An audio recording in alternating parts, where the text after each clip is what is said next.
नमस्कार दोस्तों, मैं अंकुर उपाध्याय स्वागत करता हूं आप सभी का आपके अपने YouTube channel share market analysis में। इस वीडियो में आप सभी के साथ एक दमदार रिपोर्ट के बारे में बात करने जा रहा हूं। मॉर्गन स्टैनली की ये रिपोर्ट है और आप लोग ऑलरेडी नोटिस कर चुके हो कि बाजार में सब कुछ चल गया है। ऑटो चल गया है, डिफेंस चल गया है, फार्मा चल गया है, केमिकल चल रहा है, IT रैली करने लगा है, लेकिन FMCG अभी भी शांत पड़ा है। मॉनसून चल रहा है और ये सबसे बेहतरीन समय होता है FMCG स्टॉक्स के लिए। अगर FMCG स्टॉक्स को चलना है तो अच्छे मॉनसून के बाद तेजी बनती है, अगर नहीं चलना है तो भैया मॉनसून खराब हो गया तो गिरते भी हैं। ऐसे में मॉर्गन स्टैनली ने कुछ स्टॉक्स पिक करे हैं अगले 30 दिनों के लिए। ये कोई लॉन्ग टर्म इन्वेस्टमेंट नहीं है, अगले 30 दिनों के लिए मॉर्गन स्टैनली की कहां पे है नजर और कौन से स्टॉक्स उन्हें लग रहे हैं खराब, चलिए समझते हैं।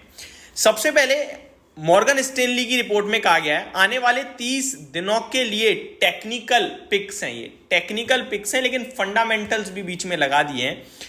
मॉर्गन स्टैनली की रिपोर्ट में HUL यानी Hindustan Unilever limited, Britannia industries में कमजोरी संभव है। यानी कि हिंदुस्तान यूनिलीवर जो ऑलरेडी बड़े लंबे अरसे से अंडर परफॉर्म कर रहा है और ब्रिटानिया इंडस्ट्रीज जिसने परफॉर्मेंस तो अच्छी दिखाई है बीते कुछ समय में, लेकिन यहां से कमजोरी संभव है। अगले 30 दिनों की बात हो रही है, यहां पे ध्यान दीजिएगा। ऐसा नहीं है आप इन्वेस्टर हो और आप ये रिपोर्ट सुनो और बेच दो, या आप ट्रेडर हो और आप खरीद लो, तो ध्यान से समझिएगा, ठीक है जी। ट्रेडिंग पर्पज से हो रहा है एक तरीके से बात है। डाबर और टाटा कंज्यूमर में इन्हें तेजी दिखती है। HUL पर बिकवाली की राय बनी हुई है, मांग पिछली तिमाही जैसी ही रहेगी ये कह रहे हैं। और हिंदुस्तान यूनिलीवर की एक ही कहानी रही है दोस्तों, इनकी डिमांड नहीं आ रही, इनका रेवेन्यू नहीं बढ़ रहा, इनका प्रॉफिट नहीं बढ़ रहा। बीते 3 quarter, 4 quarter, 5 quarter, 6 quarter, in fact 10 quarter तक आप देखोगे ना, वही सेम ग्रोथ चल रही है, वही सेम प्रॉफिट चल रहा है। ऐसा लग रहा है कॉपी पेस्ट कर देते हैं हर क्वार्टर, इन्हें पता ही नहीं है आगे कैसे बढ़ना है। ये सारी चीजें जिसकी वजह से आपका हिंदुस्तान यूनिलीवर थोड़ा मार्केट को अंडर परफॉर्म भी करते हुए दिख रहा है। कोई ग्रोथ नहीं आ रही है, एक जगह अटक से गए हैं ये।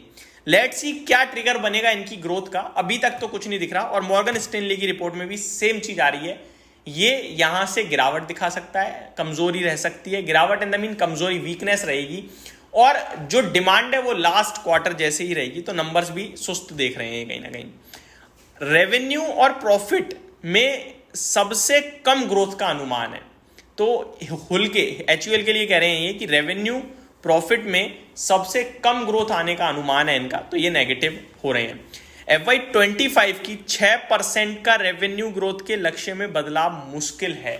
तो ये कह रहे हैं कि जो हिंदुस्तान यूनिलीवर ने 6% की ग्रोथ की बात करी थी, इसको मुश्किल ही ये लोग अपग्रेड कर पाएंगे। मुश्किल दिख रही हैं चीजें इनके लिए, और 6% की ग्रोथ पे बाजार कहाँ पॉजिटिव रिएक्शन देगा, बहुत छोटी ग्रोथ है। तो ये हिंदुस्तान यूनिलीवर पे मॉर्गन स्टैनली की राय है। अब ब्रिटानिया में क्या कह रहे हैं समझते हैं। ब्रिटानिया पर भी इनकी बिकवाली की राय है। पिछले 3 महीने में 12% स्टॉक भाग चुका है और इनका मानना है कि जो इनकी अर्निंग्स हैं उसमें उतना दम नहीं है, तो 12% चल गया है, थोड़ा कंजर्वेटिव हो जाएंगे, ये ऐसा बोलना चाह रहे हैं। आगे नेस्ले और टाटा कंज्यूमर सपाट रह सकते हैं, ऐसा इन्होंने कहा है। Q1 में दबाव रहा तो बिकवाली संभव है, ये ब्रिटानिया के लिए कह रहे हैं। देखो इन्होंने कहा है कि लास्ट क्वार्टर से अभी तक 12% चल गया शेयर, और अगर क्वार्टर उनके नतीजे खराब आए तो गिरना चाहिए, क्योंकि 12% आप चल चुके हो, ग्रोथ दिखाओगे नहीं तो गिरेंगे, और ग्रोथ इन्हें उतनी दिख नहीं रही है, इसलिए इन्होंने बिकवाली की राय दी है ब्रिटानिया इंडस्ट्रीज पे। टाटा कंज्यूमर पे ये खरीदारी की राय दे रहे हैं। क्या कह रहे हैं वो समझते हैं। पिछले 3 महीने में केवल 1% चला है शेयर और नतीजे अच्छे आने की अनुमान है, अच्छी ग्रोथ से शेयर में बढ़त संभव है।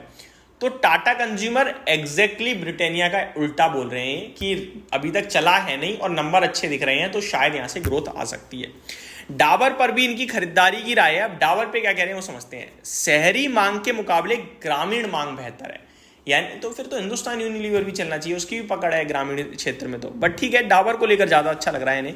ये कह रहे हैं कि शहरी एरिया से ज्यादा ग्रामीण क्षेत्रों में अच्छी डिमांड आ रही है, जिसके चलते आपका डाबर मजबूत रह सकता है।